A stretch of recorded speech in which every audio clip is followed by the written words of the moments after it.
इस वीडियो में हम विज्ञान कक्षा 10 चैप्टर नंबर 1 का जो अभ्यास प्रश्न है उसमें प्रश्न नंबर 7 जो है उसके बारे में हम सीखेंगे कि उसको संतुलित कैसे किया जाता है। साथ में दिया गया है, जैसा कि आप देख सकते हैं कि निम्न अभिक्रियाओं के लिए संतुलित रासायनिक समीकरण लिखिए, और उसमें दिया है A number, B number, C number, और इस प्रकार से है।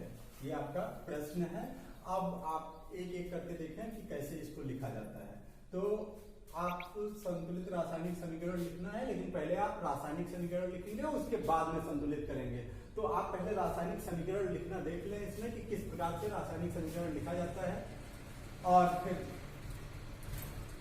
आपको आगे बताया जाएगा कि संतुलित कैसे किया जाता है। तो देखें, पहला है कैल्शियम हाइड्रोक्साइड। अब कैल्शियम हाइड्रोक्साइड के लिए आप इसका फार्मूला कैसे लिखें, क्या सूत्र है इसका, तो इसके लिए आपको ये जानकारी होना चाहिए कि ये आयन जो है कैल्शियम होना चाहिए उसमें, और हाइड्रोक्साइड भी होना चाहिए। OH से लिखा जाता है हाइड्रोक्साइड को। अब ये तो कैल्शियम है, ये हाइड्रोक्साइड है, इस पर संयोजकता कितनी होती है, इसकी संयोजकता कितनी होती है, इसकी कितनी होती है, ये आपको जानकारी होनी बेहद जरूरी है। तो मैं बताता हूं आपको, ये 2+ इस पे होता है और इस पर 1- होता है।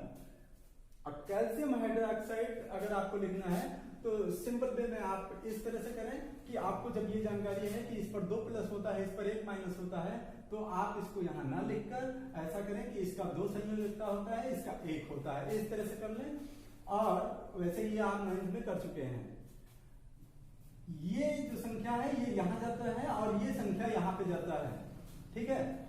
और ये मिल करके बनेगा क्या, ये आपका CaOH का होल ट्वाइस। ये पूरे OH का होल ट्वाइस लिखा गया है, क्योंकि ये जो 2 है ये H के साथ नहीं, इस पूरे के साथ जाएगा, ऐसा मैंने कहा है। और साथ जाने का अर्थ है उससे नीचे में ही आप थोड़ा लिखेंगे, ये छोटा होना चाहिए इससे, ये थोड़ा छोटा और नीचे में लिखा होना चाहिए, इस बात का ध्यान रखिएगा। तो यहां पर पहला जो है कैल्शियम हाइड्रोक्साइड है, तो कैल्शियम आप Ca लिखें, OH का होल ट्वाइस, ये आपका कैल्शियम हाइड्रोक्साइड हुआ। इसी प्रकार से आप कार्बन डाइऑक्साइड, ये तो बहुत ही आसान है, ये आप वैसे ही CO2 लिख सकते हैं, सभी को पता है।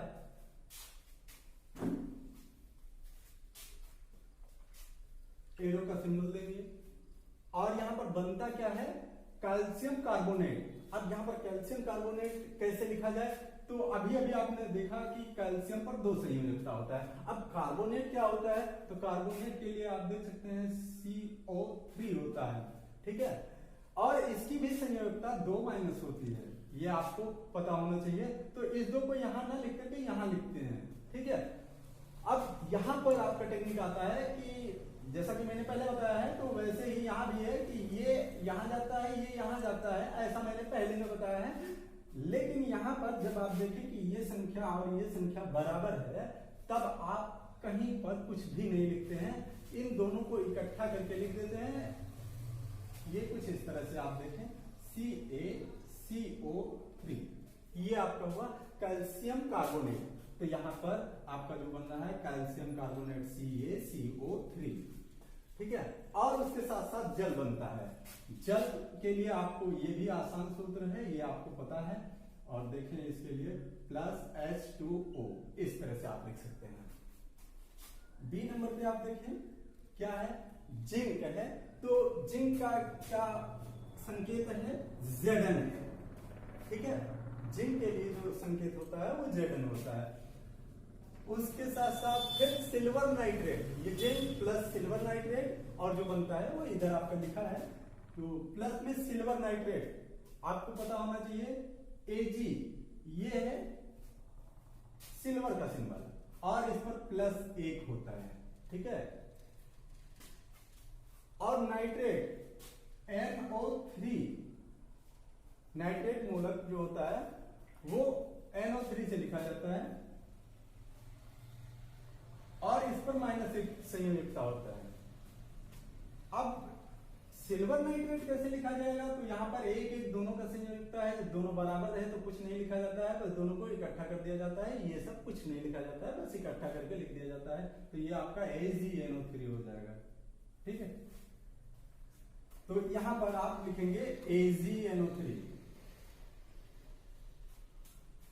अब प्रोडक्ट में क्या है, उत्पाद क्या बन रहा है? तो यहां पर आप देखें जिंक नाइट्रेट। ठीक है, Zn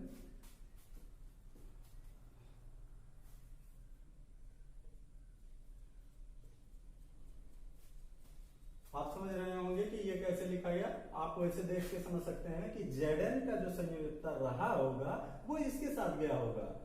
ठीक है, और इसका जो रहा होगा वो इसके साथ गया होगा।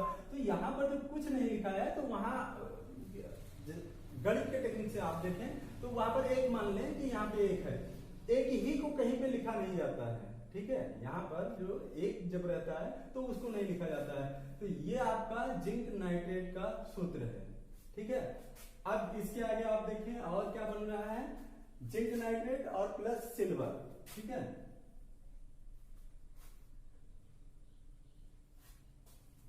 ये आपका Ag अलग हो जाता है। अब इसके बाद में सी नंबर पे जो है वो देख लें किस प्रकार से है। सी नंबर पे है एल्युमिनियम, तो इसके लिए जो संकेत होता है वो Al होता है। और उसके बाद में प्लस देखें क्या है, कापर क्लोराइड। ठीक है, तो कापर क्लोराइड में आप संयोजकता को याद कर लें। देखें हर बार वही बताया नहीं जा सकता है, टाइम बहुत लगेगा, इसमें वीडियो बहुत लंबा हो जाएगा। इसलिए मैं चाहता हूं कि आप और प्रयास करें और खुद से ये जानें कि किस पर कितनी संयोजकता होती है। इसको आप किताब से देख सकते हैं। यहां पर कापर क्लोराइड तो CuCl2 ये आपका होता है। कापर का 2 होता है संयोजकता और क्लोराइड का 1 होता है माइनस।